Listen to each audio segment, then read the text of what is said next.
July August অভ্যুত্থানে ছাত্র জনতার ওপর মানবাধিকার লঙ্ঘনের ঘটনা তদন্ত করতে জাতিসংঘকে আমন্ত্রণ জানায় বাংলাদেশ সরকার। আর এই আহ্বানে সাড়া দিয়ে 2 দফা বাংলাদেশেও আসে জাতিসংঘের তদন্ত দল। তবে জানা গেছে বাংলাদেশ সরকারের থেকে পর্যাপ্ত সহযোগিতা না পাওয়ায় প্রতিবেদন জমা দিতে পারেনি দলটি। দর্শক, সমকাল সংবাদ পর্যালোচনার আজকের পর্বে আপনাদের স্বাগতম। জাতিসংঘকে এখনো পূর্ণাঙ্গ তথ্য দেয়নি সরকার শিরোনামে সমকাল পত্রিকায় আজ একটি প্রতিবেদন ছাপা হয়েছে। আর এ ব্যাপারে বিস্তারিত জানাতে যুক্ত হয়েছেন সমকালের সিনিয়র রিপোর্টার তাসনিম মহসিন, আর সঙ্গে আছি আমি নুসরাত জাহান। মহসিন, সমকাল স্টুডিওতে আপনাকে স্বাগতম। আপনাকে ধন্যবাদ। কেমন আছেন? জি, আজকের জাতিসংঘের ফ্যাক্ট ফাইন্ডিং মিশনের রিপোর্টটার পরে খুব ভালো আছি।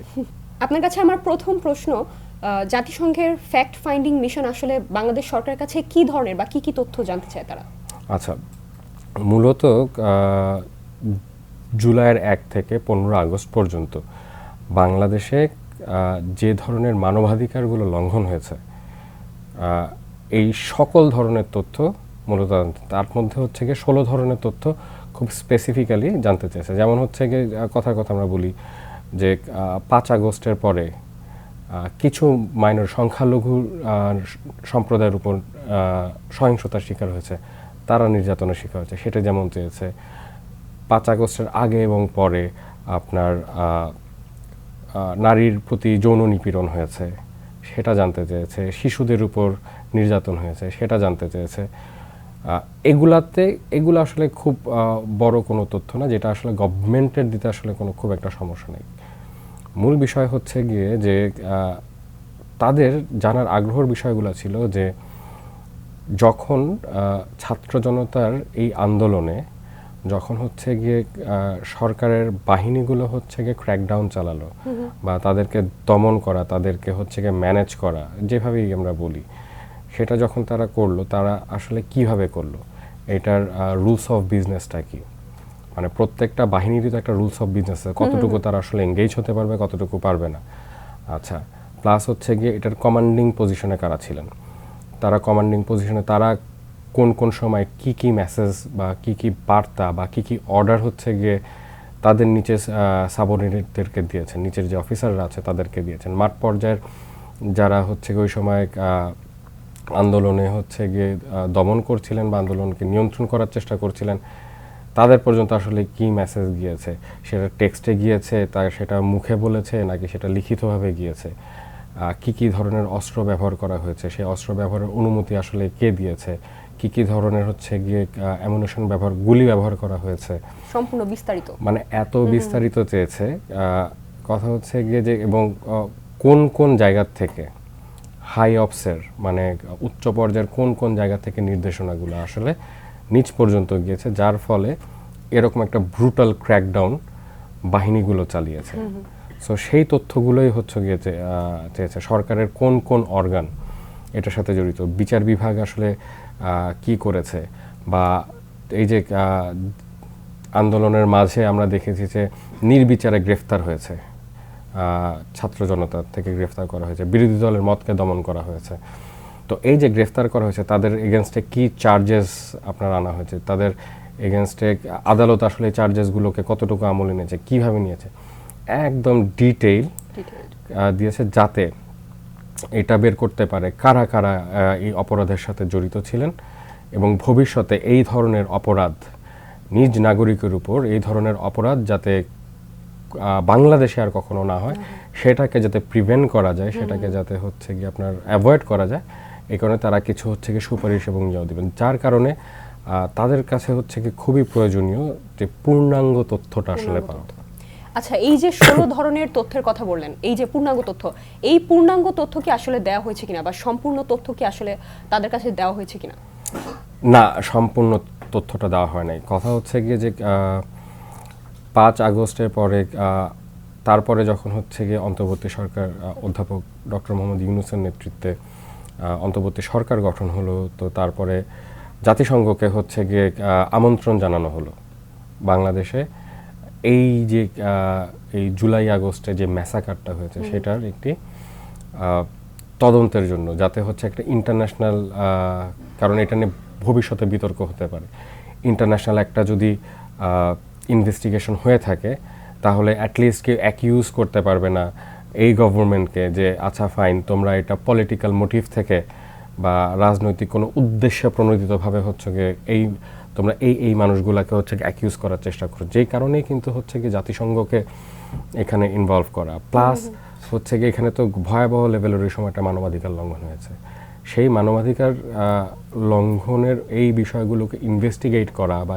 করার আমাদের যে মেকানিজম গিভেন দ্য কনটেক্সট সোফার গত 15 বছরে যে মেকানিজম ছিল তাদের পক্ষে আসলে এটা সম্ভব না। তাদের সেই ক্যাপাসিটি নেই, যদি ক্যাপাসিটি থাকতো তাহলে তারা গত 15 বছরের যে মানবাধিকারগুলো লঙ্ঘন হয়েছে সেগুলোকে তারা হয়তোবা ইনভেস্টিগেট করতে পারতো, কিন্তু আমরা কখনো দেখি নাই। পাশাপাশি যে বিষয়টা হচ্ছে গিয়ে যে তারা যদি ইনভেস্টিগেট করে সেটার বিশ্বাসযোগ্যতা এবং গ্রহণযোগ্যতা নিয়ে একটা প্রশ্ন উঠত, যে কারণে কিন্তু জাতিসংঘকে মূলত এই জায়গায় আনা। সো ফলে এইখানে আনার পরে জাতিসংঘ প্রথম আগস্টের শেষের দিকে একটা 3 সদস্যের একটি দল আসলো। মূলত তারা বলতে আসলো যে ভাই আমরা তোমাদের এইটাতে আমরা আগ্রহী কাজ করতে, আমরা ফ্যাক্ট ফাইন্ডিং করে দিব, কিন্তু এটার জন্য আমার এই সাপোর্ট লাগবে। আমার যত ধরনের নথি আছে ওই সময়কার যে ডকুমেন্টসগুলো আছে সেগুলোর অ্যাক্সেস দিতে হবে। আমার তদন্তের স্বার্থে কাউকে যদি আমার সাথে কথা বলতে হয়, কাউকে যদি আমার কোয়েশ্চেন করতে হয়, সেই সুযোগটা আমাকে করে দিতে হবে। এবং তারা এটাও বুঝতে চেয়েছে বাংলাদেশ গভর্নমেন্ট, অন্তর্বর্তী সরকার আসলে কি চাচ্ছে তদন্ত দলের থেকে, সেইটা বুঝে তারা 7 দিনের মতো ছিলেন 3 জনের একটি দল। তো এরপরে সেপ্টেম্বরে অলমোস্ট মাসব্যাপী একটা বিশাল দল ছিল যারা হচ্ছে গিয়ে বাংলাদেশ অলমোস্ট 8 জেলা, বিভিন্ন জেলায় মূলত ঘুরে তারা তথ্য সংগ্রহ করেছে, কি ধরনের অপরাধ হয়েছে সেইগুলা মাঠ থেকে তারা উঠিয়েছে, মাঠ থেকে তারা নিয়েছে। নেওয়ার পরে তারপরে সেখান থেকে হচ্ছে গিয়ে আপনার বাছাই করে 16 ধরনের তথ্য তারা সরকারের কাছে জানতে চেয়েছে। আচ্ছা, আপনি বললেন যে সম্পূর্ণ তথ্য দেওয়া হয়নি, আংশিক তথ্য দেওয়া হয়েছে। এই প্রতিবেদনের আমার মনে হয় সবচেয়ে গুরুত্বপূর্ণ প্রশ্ন এটাই যে আংশিক তথ্য কেন দিল সরকার, সম্পূর্ণ তথ্য কেন দিচ্ছে না, বা এত বিলম্ব কেন হচ্ছে? আচ্ছা, এখানে এটা খুব ইন্টারেস্টিং। আপনার এটা ফার্স্ট অফ অল বুঝতে হবে যে এখন কথার কথা কি পরিমাণ মাইনরিটি অ্যাটাক হয়েছে বা কি পরিমাণ মাইনরিটি নির্যাতনের শিকার হয়েছে, এই তথ্য কিন্তু সরকার দিয়েছে। বা যাদের এগেনস্টে হচ্ছে গিয়ে যাদেরকে ডিটেনশনে নেওয়া হয়েছিল, ওই সময় গ্রেফতার করা হয়েছিল, আটক রাখা হয়েছিল, তো তাদের সাথে কি ধরনের ব্যবহার করা হয়েছে, আদালতে তাদের এগেনস্টে কি ধরনের চার্জেস নেওয়া হয়েছে, সেই চার্জেসগুলো আসলে কিভাবে বিচার করা হয়েছে, তাদের এখনকার অবস্থা কি, এগুলা কিন্তু দিয়েছে। মানে এগুলো হচ্ছে গিয়ে নির্ভেজাল তথ্য যেগুলোকে আমরা বলি, এই তথ্যগুলো কিন্তু সরকার দিয়েছে।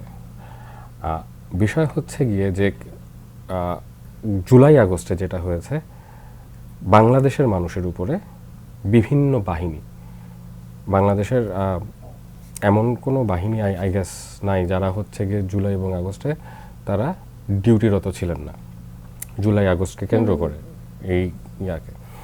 সো ফলে তাদের তথ্য দেওয়ার ক্ষেত্রে সরকার একটু হলেও রিলাক্টেন্ট বা দ্বিধাগ্রস্ত আমরা আসলে যেটা দেখছি এখন। এটার নানা ধরনের ন্যারেটিভস এবং ব্যাখ্যা আসলে আছে, বিভিন্ন জন বিভিন্নভাবে জিনিসটাকে ব্যাখ্যা করে। তবে আপনি যদি আসলে মানবাধিকার লঙ্ঘনকে অ্যাকাউন্টেবল করতে চান, জবাবদিহিতার আওতায় আনতে চান, তাহলে নো ম্যাটার হোয়াট, কে কোথায় আছে, কার পদ কি, কে কোন বাহিনীতে আছে, সেটা আসলে ইম্পর্টেন্ট হচ্ছে গিয়ে কার অপরাধটা আসলে কি, ট্রান্সপারেন্ট থাকা, তাকে জবাবদিহিতার আওতায় আনা। জাতিসংঘের এই পুরো বিষয়টাতে আসলে কি মতামত, তারা ব্যাপারটা কিভাবে দেখছে? মানে সোফার হচ্ছে গিয়ে আপনার জেনেভাতে, ঢাকায় জাতিসংঘের যেসব কর্মকর্তাদের সাথেই আমার আলোচনা বা কথা হয়েছে না কেন, তাদের থেকে তারা মূলত বলছে যে মানে we are here on your request, আমরা তোমাদের অনুরোধে এখানে এসেছি, তোমাদের কারণে আমরা ফ্যাক্ট ফাইন্ডিং করতে এসেছি। প্লাস মানে যেহেতু জাতিসংঘের মানবাধিকার কমিশন পুরো বিশ্বের মানবাধিকার নিয়ে কাজ করে। এখানে যেহেতু মানবাধিকার লঙ্ঘন হয়েছে, সো মানে this is also their mandate, excuse me.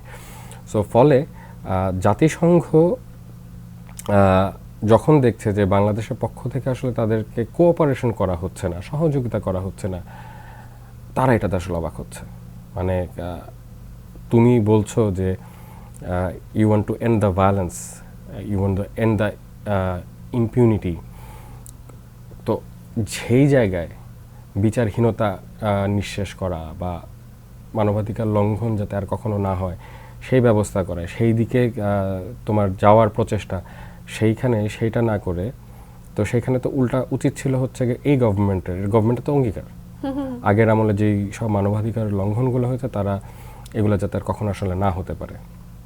তাহলে তো এই তথ্য অনুসন্ধান দল বা ফ্যাক্ট ফাইন্ডিং মিশনটাকে তো গভর্নমেন্টের আরও বেশি করে হেল্প করা উচিত ছিল আরও।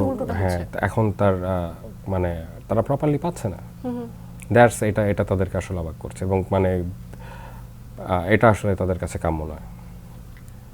আমরা জানি ইতোমধ্যে অনেক বিলম্ব হয়ে গেছে, কিন্তু সবশেষ পাওয়া তথ্য অনুযায়ী প্রতিবেদন আসলে কবে দেয়া যেতে পারে? আচ্ছা, মানে প্রতিবেদন তারা দিতে চেয়েছিল হচ্ছে গিয়ে ডিসেম্বরের ফার্স্ট উইকের মধ্যেই। তো তারা গভর্নমেন্টের কাছে 4 নভেম্বর পর্যন্ত, যদি পারো আগে তথ্যগুলো আমাকে দাও, কয়েক দফা চেয়ে লাস্ট যেটা করেছে 4 নভেম্বরের মধ্যে, কিন্তু সেই সময়ের মধ্যেও দিতে ব্যর্থ হয়েছে। সো ফলে যেটা হয়েছে, এখন তারা যে আংশিক প্রতিবেদন পেয়েছে সেইটার বেসিসে এখন হয়তো মিড অফ জানুয়ারির মাঝামাঝি সময়ে হয়তো তারা প্রতিবেদনটি সম্পন্ন করবে, সম্পন্ন করবে। সো বিষয় হচ্ছে এখন এটা পাবলিক করা হবে কিনা, এটা সাধারণ জনগণের জন্য উন্মুক্ত করা হবে কিনা, এটা জাতিসংঘ এবং গভর্নমেন্ট আসলে তাদের নেগোসিয়েশনের উপর ডিপেন্ড করে যে তারা আদৌ ওটা উন্মুক্ত করবে কিনা। কিন্তু মিড অফ জানুয়ারি, সোফার আমার সোর্সেস আমাকে যেটা বলেছে, মিড অফ জানুয়ারি তারা গভর্নমেন্টের কাছে তারা প্রতিবেদনটি দিবে। মহসিন, আপনার কাছে আমার শেষ প্রশ্ন, পররাষ্ট্র মন্ত্রণালয় এই বিষয়ে আসলে কি বলছে? তারা কি আদৌ সম্পূর্ণ তথ্য দেবে কিনা জমা? আচ্ছা, মানে পররাষ্ট্র মন্ত্রণালয় তাদের কথা হচ্ছে গিয়ে যে তারা পররাষ্ট্র মন্ত্রণালয় তো আসলে তথ্য প্রডিউস করে না, প্রডিউস করে হচ্ছে গিয়ে সংশ্লিষ্ট দপ্তর এবং মন্ত্রণালয়গুলো। তো পররাষ্ট্র মন্ত্রণালয় বলছে এটা এক প্রকার মানে দায় এড়ানোর মতো কথা হচ্ছে গিয়ে মানে you are the line ministry এবং আপনার দায়িত্ব হচ্ছে গিয়ে তাদের কাছ থেকে তথ্যগুলোকে নিয়ে আসা। এখন আপনি যদি বলেন তারা তথ্য আমাকে দেয়নি এই জন্য আমি দিতে পারি নাই, এটা আসলে দায় এড়ানোর মতো কথা। সো পররাষ্ট্র মন্ত্রণালয় বলছে যে যতটুকু তথ্য আমরা সংশ্লিষ্ট মন্ত্রণালয় এবং দপ্তর থেকে পেয়েছি ততটুকু আমরা তাদেরকে ফরওয়ার্ড করেছি। সো তারা এইভাবেই বলার চেষ্টা করছে আর কি। অনেক ধন্যবাদ আপনাকে সমকাল স্টুডিওতে আসার জন্য। আপনাকে ধন্যবাদ। দর্শক, এই ছিল সমকাল সংবাদ পর্যালোচনার আজকের পর্ব। পুরোটা সময় জুড়ে আপনাদের সঙ্গে ছিলাম আমি নুসরাত জাহান। দেশের সবশেষ সংবাদ সবার আগে জানতে ভিজিট করুন www.সমকাল.com।